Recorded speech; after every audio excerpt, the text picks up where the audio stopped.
They walked away from the exact life millions of people are trying to build. Kira and Nate Buchanan have spent the better part of a decade becoming the most recognized travel couple on YouTube. 4 million subscribers, 110 countries, thousands of hours of footage from every corner of the planet. And after all of it, they made a decision their audience never saw coming. By the end of this video, you'll understand exactly what changed, why it changed, and what it tells us about what happens when people who built their entire identity around movement finally decide to stay. 2 carry-on bags, one-way ticket, and $30,000 that was supposed to last a year. That's the whole plan Kara and Nate Buchanan had when they boarded a flight to Tokyo in January 2016. No backup strategy, no guaranteed income, no safety net beyond the money they'd saved, and the vague hope that 1 year of travel would get it out of their system before they settled back into real life. Real life at that point looked completely ordinary. Kara was a preschool teacher. Nate ran a small printing business out of the spare bedroom of their Nashville apartment. They were high school sweethearts from Hendersonville, Tennessee, the kind of couple who'd known each other long enough that the next logical step was supposed to be a house, careers, maybe kids. Instead, they sold their cars, put everything in storage, and left. The YouTube channel was almost an afterthought. They started it to document the trip for family and friends back home, a travel diary that doubled as proof they hadn't completely lost their minds. Nobody involved expected it to become anything. 6 months in, something shifted. The videos were growing. Not fast, not dramatically, but enough. Nate made a decision that would define the next decade of their lives. He started tracking every single expense they had on the road, and he began publishing the numbers publicly. What they spent, what they earned, how close they were to making YouTube a business that could fund the trip indefinitely. That level of transparency was unusual at the time. Most creators kept the financial side private. Kara and Nate put it in a spreadsheet and handed it to the internet. It worked. The audience that found them didn't just want to watch someone travel. They wanted a blueprint. And here's the part that changes everything about what you just heard. The blueprint only worked because it had a destination. At some point in the early years, Kara and Nate gave themselves a goal that was specific enough to matter and ambitious enough to be genuinely uncertain. Visit 100 countries. Not by the end of the year, not whenever it happened, by 2019. That deadline changed the whole character of the channel. Every video had stakes now. Every trip was a piece of something larger. Viewers weren't just watching a vacation. They were watching 2 people try to accomplish something, and nobody knew whether they were actually going to pull it off. They pulled it off. In December 2019, they stepped into their 100th country. It was one of the most watched moments in the channel's history, and for good reason. 4 years of consistent daily uploads. 4 years of living out of a suitcase on 2 carry-ons. 4 years of proving that the math could work, that 2 ordinary people from Tennessee could build something real by just showing up and being honest about how they were doing it. What very few people outside of long-term subscribers understand is what was quietly building underneath that milestone. The income report system Nate had been running since year 1 had turned into something significant. Their best quarterly report showed 123,530 hours in profit, a single quarter. Daily Drop, the travel newsletter they'd been developing on the side, was quietly becoming a media business of its own. By 2024, it had 1.3 million subscribers.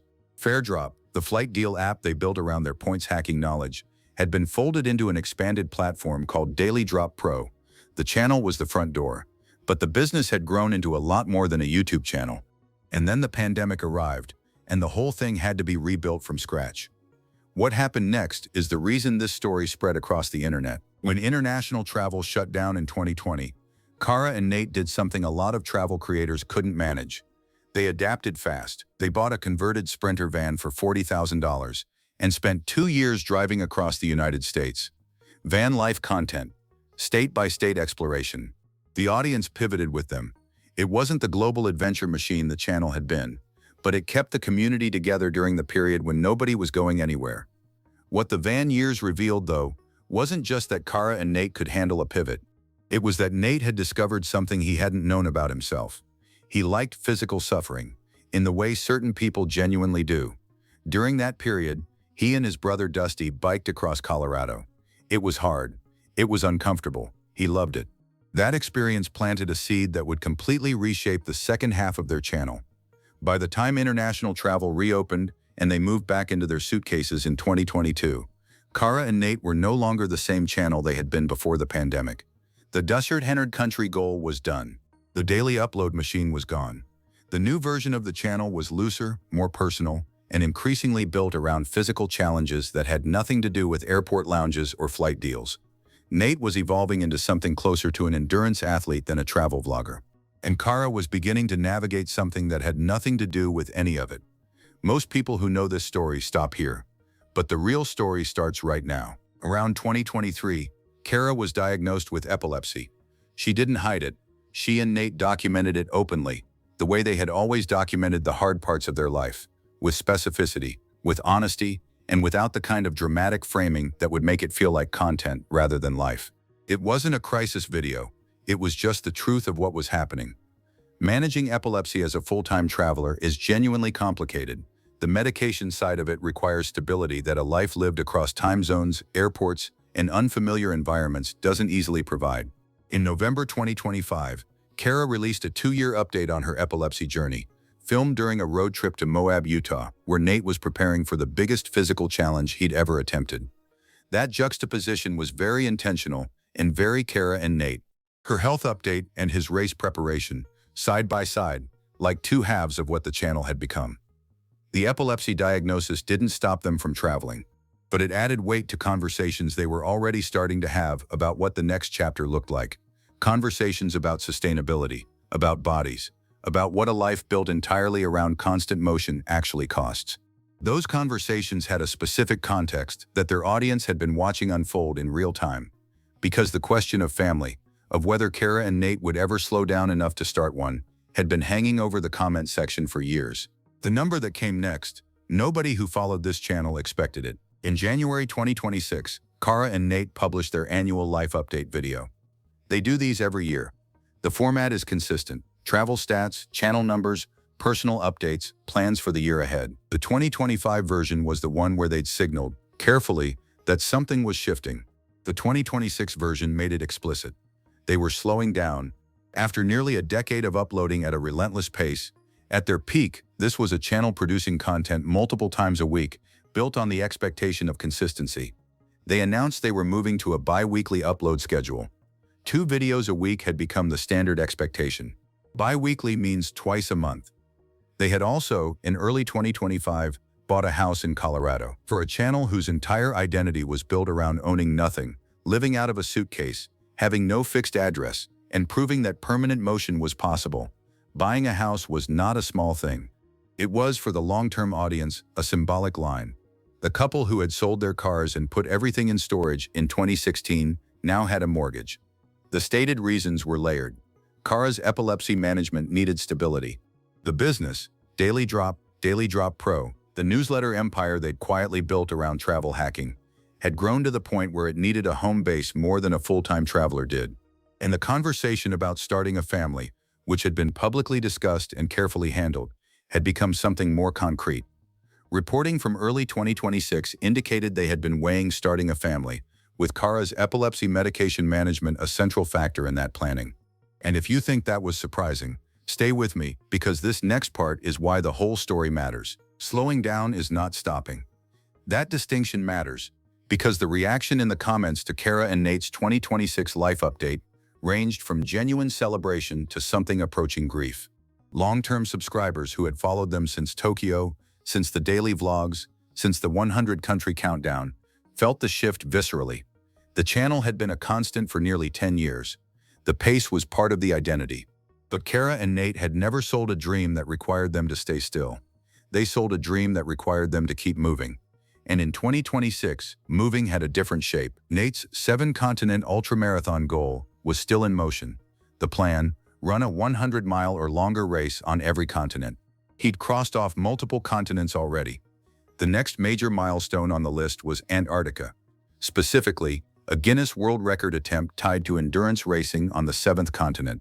That goal, and the training and planning required to execute it, was becoming as central to the channel's identity as the country count had been in the early years. It was a new kind of impossible thing, with a deadline attached. Meanwhile, their business footprint had expanded in a direction that most viewers don't track closely. Daily Drop had grown from a side project into a travel media company, with a team, a newsletter reaching over 1 million subscribers, a paid app tier, and revenue streams that had long since outpaced what the YouTube ad revenue alone was generating. Conservative estimates placed their combined net worth in the $2 to $5 million range by 2026, with the business infrastructure they'd built off-channel being the more durable part of that. The house in Colorado wasn't a retirement announcement. It was an infrastructure upgrade. Here's what the comments kept asking, and here's the answer they never got, until now. Kara and Nate have never been a channel about places. That's the part that's easy to miss if you found them through a thumbnail about first-class flights or a video from an underwater hotel. The places were the frame, what the channel was actually selling. From the very first income report Nate published, all the way through the epilepsy update in Moab, was proof of concept. Proof that two ordinary people from a Nashville suburb could build something real by being transparent about the process and relentlessly honest about the cost. The income reports, the expense tracking, the van they bought when the world shut down, the physical challenges that replaced the passport stamps, the health update posted without drama, the house purchase admitted without apology. Every single one of those decisions was the same decision. The one that said, "We are going to show you exactly what this looks like, even when it looks like something you didn't expect." The shift to a slower upload schedule, the house in Colorado, the conversations about family, the ultramarathon goals that now require training blocks and recovery time. These aren't departures from what Kara and Nate built. They are the latest iteration of it. What changed is not their willingness to show the process. What changed is what the process now includes. Nate once ran 240 miles through the Utah desert, through the Moab landscape, in a race that has no finish line logic any normal person would accept. Kara managed her epilepsy medication through time zone changes and unfamiliar sleep schedules for years before anyone outside the channel knew that was even happening. These are not people who do things by halves. The decision that shocked their fans was never really about slowing down. It was about what they decided to slow down for. One phone call, one conversation. That's all it took to change the direction of everything. As of 2026, Kara and Nate are operating at a different velocity and building towards something larger than what either phase of the channel had attempted before. The Colorado house is the hub. The bi-weekly upload schedule gives room for the kind of content that a 300 video per year pace never could. Longer preparation, higher production stakes, actual recovery time between the physical challenges that now define a significant portion of what they make. Nate's training for the Antarctica Guinness World Record attempt is ongoing, and the documentation of that process has become its own content arc. Daily Drop Pro continues to grow as a standalone business. The newsletter and app represent the kind of passive infrastructure that travel creators rarely build. Most rely entirely on YouTube ad revenue and brand deals, which means their income is only as stable as the algorithm. Kara and Nate spent years building something that lives outside the platform. On the family front, reporting suggests they have been actively weighing when and how to start a family, with Kara's epilepsy management playing a central role in that planning. No public announcement has been made, but the pattern of how they share these things, openly, factually, without drama, suggests that when there is something to share, they will share it.